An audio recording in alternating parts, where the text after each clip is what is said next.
ये कहानी है लियो की राखी। जंगल में जोरों शोरों से तैयारियां चल रही थी। हर जगह एक उत्साह और उमंग का माहौल छाया हुआ था। सभी जानवर बहुत खुश थे। ऐसा क्यों? क्योंकि अरे जल्दी करो, 2 दिन बाद रक्षाबंधन का त्योहार है। हमारी बहनों के लिए सभी तैयारियां अच्छे से होनी चाहिए, कोई कमी नहीं रहनी चाहिए उनकी खातिरदारी में। हाँ हाँ चलो, सब अच्छे से करो। सभी डेकोरेशन हमें पसंद आनी चाहिए। हाँ हाँ, तुम चिंता मत करो, हम सब तैयारी अच्छी ही करेंगे। रक्षाबंधन का त्योहार था, सभी उसके लिए बहुत खुश थे और सभी भाइयों ने मिलकर जंगल को सजाने संवारने का काम लिया था। वहीं दूसरी तरफ सभी बहनें शॉपिंग और राखी बनाने में व्यस्त थी। बताओ मेरी राखी कैसी बनी? तुमने तो बहुत सुंदर राखी बनाई है। मेरी भी राखी बस तैयार होने वाली है। मेरी भी राखी बन गई है। हमने राखी बनाने पर इतनी मेहनत की है, हमारे भाइयों को राखी पसंद आएगी। हाँ आनी तो चाहिए, लेकिन अगर उन्हें पसंद भी नहीं आएगी तब भी उन्हें पसंद करनी ही पड़ेगी, नहीं तो पता है ना उनका अंजाम क्या होगा। तुम भी ना चिक्की, बाकी दिन तो भाई बहन का झगड़ा होता है तो चल जाता है, लेकिन कम से कम रक्षाबंधन पर तो हमें शांति प्रिय माहौल बनाना चाहिए। तो हर साल में एक बार आता है तो हमें सुख शांति से मनाना चाहिए। हाँ बात तो तुमने बिल्कुल सही कही, लेकिन बहन भाई का रिश्ता होता ही कुछ ऐसा है कि बिना तकरार के दिन खत्म ही नहीं होता। हाँ तुमने बिल्कुल सही कहा, सबके साथ ऐसा ही होता है।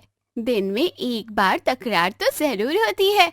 हाँ लेकिन मैं तुम्हारी इस बात से भी सहमत हूँ कि रक्षाबंधन का त्योहार तो हमें अच्छे से मनाना चाहिए, पूरे उत्साह और खुशी के साथ। हाँ ठीक है, एक दिन के लिए छोड़ देती हूँ, अगले दिन हमसे कहाँ बचकर जाएंगे ये।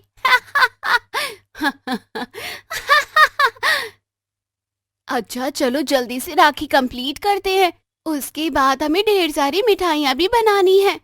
हाँ हाँ शॉपिंग भी तो करनी है, उसे हम भला कैसे भूल सकते हैं।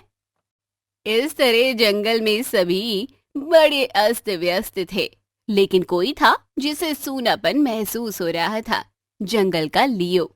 जब सभी तैयारी कर रहे थे तभी वहाँ लियो आता है। क्या मैं भी तुम्हारी कुछ मदद कर सकता हूँ? अरे नहीं नहीं, तुम्हें परेशान होने की कोई जरूरत नहीं। ये बात लियो को बुरी लगती है, लेकिन वो इस बारे में कुछ नहीं कहता। कोई बात नहीं दोस्तों, अगर तुम्हें मेरी मदद की जरूरत हो तो मुझे जरूर याद करना। हाँ अब तो लगभग सारा काम खत्म हो गया है, अब मैं चला आराम करने। बेबो आराम करने पेड़ पर चढ़ जाता है। तभी वहाँ उसकी बहन आ जाती है और उसे एक जोरदार थप्पड़ मारती है। इसके बाद बेबो गुस्सा हो जाता है। क्या है, तुमने मुझे मारा क्यों? तुमसे किसने कहा था कि तुम उन कागजों को इस्तेमाल करके डेकोरेशन कर सकते हो? किसी ने नहीं, मैंने खुद अपना दिमाग लगाया। देखा कितनी अच्छी डेकोरेशन हुई है, और फिर भी तुमने मुझे बेवजह मारा। मैं तुम्हें छोड़ूंगा नहीं। छोड़ूंगी तो मैं तुम्हें नहीं। वो मेरे लिए इम्पोर्टेंट पेपर थे और तुमने सब खराब कर दिया। क्या? हाँ। ओह नो, गड़बड़ हो गई, भागो। बेबो वहाँ से डरकर भाग जाता है। रुको, मैं अभी आती हूँ, मैं तुम्हें छोड़ूंगी नहीं। इस तरह दोनों एक दूसरे से बहस करते हुए वहाँ से जाते हैं। इस तरह तैयारियों के साथ रक्षाबंधन का त्योहार आ जाता है और त्योहार धूमधाम से मनाया जाता है। आज हम खूब मस्ती करेंगे। हर जगह सुंदर सजावट और ढेर सारी मिठाइयाँ। सभी अच्छे से तैयार थे और सभी बहनें अपने भाइयों को राखी बांध रही थी, लेकिन लियो बहुत उदास था क्योंकि उसकी कोई बहन नहीं थी कि तभी। अरे लियो, तू तो जंगल का किंग है, लेकिन बहन के बिना तो तेरा राखी का त्योहार ही अधूरा है। हाँ सही कहा, क्या फायदा राजा बनने का तेरा जब राखी बांधने वाली ही कोई नहीं। बिल्कुल सही कहा। लियो चुप होकर वहाँ से चला जाता है और जंगल के कोने में अकेला बैठ जाता है। तभी उसकी दोस्त मिट्ठू वहाँ आती है। क्या बात है मेरी दोस्त, तुम यहाँ उदास क्यों बैठे हो? मैंने तुम्हें सब जगह ढूंढ लिया, लेकिन तुम मुझे कहीं नजर नहीं आए। कुछ नहीं, बस ऐसे ही। तो चलो फिर मेरे साथ चलो, हम सब मिलकर आज के दिन धूम मचाएंगे। मुझे लगता है मुझे वहाँ नहीं जाना चाहिए। वहाँ मेरे जाने का कोई फायदा नहीं।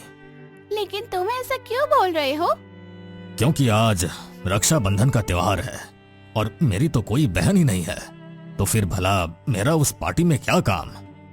लियो, तुम भी कैसी बातें करते हो? अच्छा एक काम करो, मैं हूँ ना, मैंने तुझे अपना भाई मान लिया, तो क्या अब मैं तुझे राखी बांध सकती हूँ?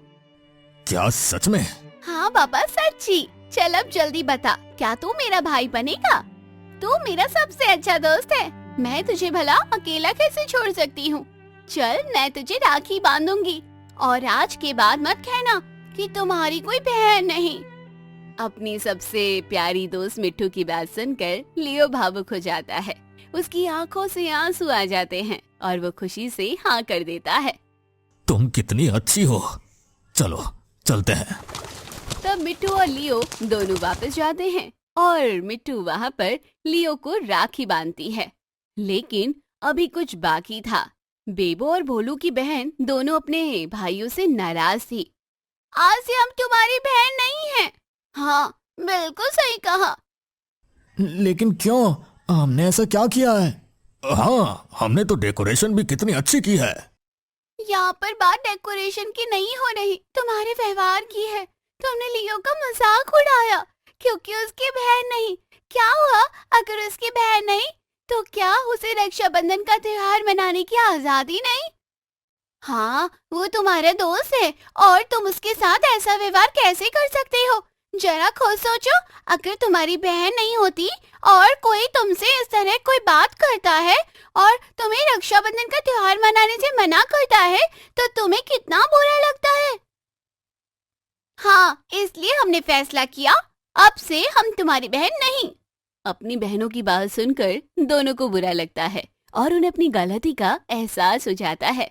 देखो हमें माफ कर दो, ऐसा मत करो, हमने तो बस छोटा सा मजाक किया था, हमें नहीं पता था कि ये मजाक इतना दुखदाई हो सकता है। हाँ सच में अब मुझे बहुत बुरा लग रहा है, मैंने भी नहीं सोचा था कि हमारा छोटा सा मजाक इतना दुख पहुंचा सकता है।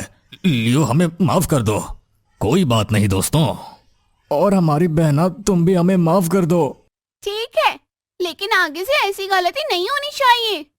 हाँ ठीक है, वरना के आगे का हमें पता है। आज रक्षाबंधन का त्योहार है, सुख शांति से मना लेते हैं। इस तरह रक्षाबंधन का त्योहार सब मिलकर सेलिब्रेट करते हैं और जंगल में एक अनाउंसमेंट होती है। लियो के लिए रक्षाबंधन पूरा हुआ, जंगल के शेर को उसकी बहन मिल गई। इस तरह जंगल में सभी मिलजुल कर रक्षाबंधन का त्योहार मनाते हैं और खूब एंजॉय करते हैं।